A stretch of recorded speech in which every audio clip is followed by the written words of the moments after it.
అదేమితో నిజమైన పరిష్కారం అంటే కాంగ్రెస్ పార్టీ అవకాశం వచ్చి కూడా వాళ్ళకు మరి ప్రచారం చేయలేకపోయారు, వాళ్ళకి తెలుసు.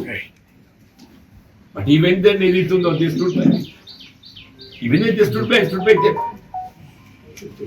మరి ఈ విధంగా ఇటువంటి కన్ఫ్యూజన్ స్టేటస్ లో కొనసాగటం అనేది రాజకీయంగా నేను సరైనదిగా భావిస్తలేను. నేను ఇటు ప్రజానీకానికి కానీ క్యాడర్కి కానీ దేని వస్తున్న క్లారిటీ, ఆ క్లారిటీ ఇవ్వడానికి కొరకు ఏదైతున్నదో ఇట్లా కాంగ్రెస్ పార్టీని వైద్యులు కానీ ఒక అభిప్రాయానికి వచ్చాయి. శ్రీధర్ బాబు గారికి ఏదైతుందో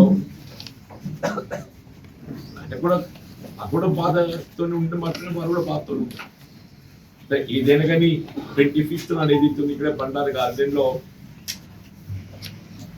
గత 4 దశాబ్దాలుగా నాకు తోడుగిచ్చినటువంటి ఒక రాజకీయ సహచరులు, కాంగ్రెస్ కార్యకర్తలు, నాయకులు, శిరోభిలాషులు, అభిమానులు అందరితో ఒక సమావేశం ఏర్పాటు చేసుకొని భవిష్యత్తు కార్యక్రమం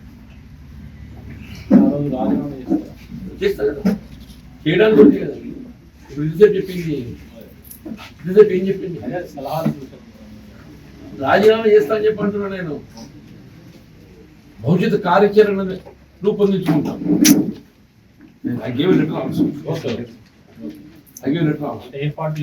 అది తర్వాత ఇప్పుడు అంతవరకు రాలేదు. ముందు ఎదుగుతుందో తీసుకున్న తర్వాత వాళ్ళ అభిప్రాయమే కానీ ప్రజాభిప్రాయం కానీ మీలాంటి మిత్రులు శిరోభిలాషులు పాత్రికేయ సోదరులు ఉన్న మిత్రులు ఉన్నారు. మీరు ఏంటంటే ప్రజలతో ఎక్కువ సంబంధాలు కలిగి ఉంటారు.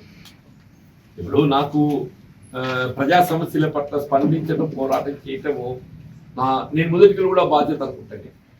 ఏ రాజకీయ పార్టీ అనేటువంటి ఒక ప్రధాన కంటే నేను ప్రజా సమస్యలు స్పందించడం, ప్రజలకు ఏ విధంగా నేను న్యాయం చేయగలుగుతాను. I love that.